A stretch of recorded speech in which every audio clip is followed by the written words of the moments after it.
کل قیامت میں سب کے کھلیں گے راز۔ بڑی اہم بات بتانے چلا ہوں میرے بھائیوں اور بہنوں، یہاں تو دیکھو کوئی آج کے دور میں کوڑا لے کے نہیں کھڑا، بھی کوئی فجر میں اگر اپنے گھر سے نہ آئے تو کوئی پٹائی کر رہا ہے،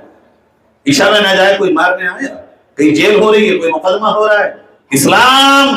آزادی کے ساتھ ہے کہ جتنا جو چاہے اس پہ عمل کر سکتا ہے، لیکن کوئی عمل نہیں کرے گا تو آج کوئی ڈنڈے کے بل پہ عمل نہیں کرائے گا۔ یہ دنیا ہے، یہاں نہ فرشتہ ڈنڈا لے کے کھڑا ہے اور نہ بندہ ڈنڈا لے کے کھڑا ہے، مگر کل قیامت میں جب ساری کائنات جمع ہوگی دل کے کانوں سے سننا، نبی کہتے ہیں اس وقت میں لوگوں کی زبان پیاس سے کانٹوں سے بھر جائے گی، اتنی پیاس لگے گی، اتنی پیاس لگے گی، ہونٹوں پہ پپڑی، زبان پہ کانٹے، اور حلق ایسا ہو رہا ہوگا جیسے پیاس کے مارے پھٹا جا رہا ہو، اور آتے چل چل کے لگتا ہوگا جیسے آتے کٹ جائیں گی، اور انسان کو لگتا ہوگا کہ میں بے ہوش ہوا، مگر وہ ہوگا نہیں۔ یہ پیاس کا عالم، بھئی یہ سورج اگر ابھی مئی جون میں روڈ پہ کھڑے ہو جائیں 2 گھنٹے میں انسان اگر پانی نہ پیے تو بے ہوش ہو جاتا ہے، اگر کھیت میں ہو اور دن بھر پانی نہ ملے تو انسان کے حالات خراب ہو جاتے ہیں، اور یہ سورج جب یہاں 30 یا 40 ہاتھ کے فاصلے پہ ہوگا تو کیا آگ ہوگی اس میں؟ قیامت میں یہ سورج 40-30 ہاتھ کے فاصلے پر ہو،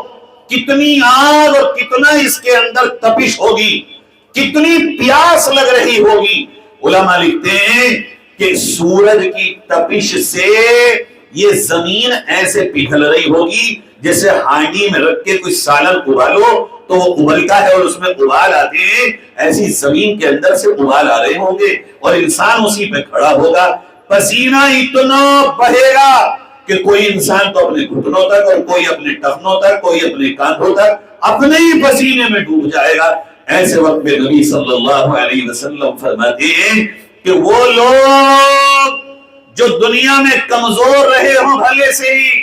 دنیا میں غریب ہوں، چاہے ان کے گھر کچے ہوں، چاہے وہ مزدور ہوں مالدار نہ ہوں، چاہے وہ اپنے اعتبار سے سائیکل والے ہوں کار والے نہ ہوں، یا وہ محل والے ہوں یا چھپر والے ہوں، وہ لوگ تمام کہ جو میری سنتوں پہ چل کے آئے ہوں گے، میں انہیں اس پیاس کے عالم میں حوض کوثر سے اپنے ہاتھوں سے جام کوثر پلاؤں گا، اور وہ پانی ایسا ہوگا کہ ایک بار جو شخص وہ پانی پی لے گا پھر اسے جنت کے داخلے تک پیاس نہ لگے گی۔ نبی فرماتے ہیں اسی اسرا میں جب میں پانی پلانا شروع کروں گا اور میرے حوض پہ میرے صحابہ ہوں گے، پانی چل رہا ہوگا، وہ لوگ جو نبی کی امت میں سنتوں پہ عمل کرنے والے ہیں وہ پانی پی رہے ہوں گے، اچانک کچھ لوگ آئیں گے، اللہ تعالیٰ نبی کے اور ان کے بیچ میں دیوار کھڑی کر دے گا، دل پھٹ جائے گا سننے کے بعد ان لوگوں کا، کلیجہ منہ کو آ جائے گا ان لوگوں کا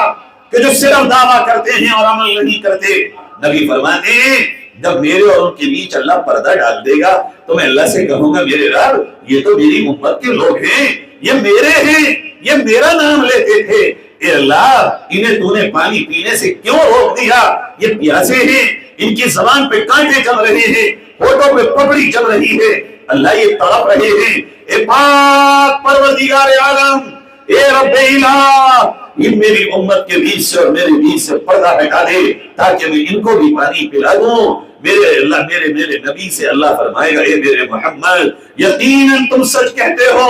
یہ تمہاری ہی امت کے لوگ ہیں، مگر یہ وہ لوگ ہیں جنہوں نے تمہارے دنیا سے تشریف لے جانے کے بعد نام تمہارا لیا، نعرے بھی تمہارے لگائے، یہ مفہوم بیان کر رہا ہوں، مگر انہوں نے تمہاری سنتوں کو چھوڑ کے اپنے نئے راستے گڑھ لیے اور یہ سنتوں کے بجائے اپنے من چاہے راستوں پہ عمل کرتے تھے۔ یہ نبی یہ نام لے کر کے تمہارے تھے مگر یہ طریقے پہ تمہارے نہیں تھے، اور ان کی زندگی آپ کی سنت کے مطابق نہیں تھی، اس لیے ہم نے آپ کے اور ان کے درمیان یہ پردہ لگا دیا اور دیوار کھڑی کر دی۔ سنتے ہو کیا کہیں گے نبی؟ کیا فرمائیں گے اس وقت میرے آپ کے آقا؟ کیا کہیں گے اس وقت میرے آپ کے نبی صلی اللہ علیہ وسلم؟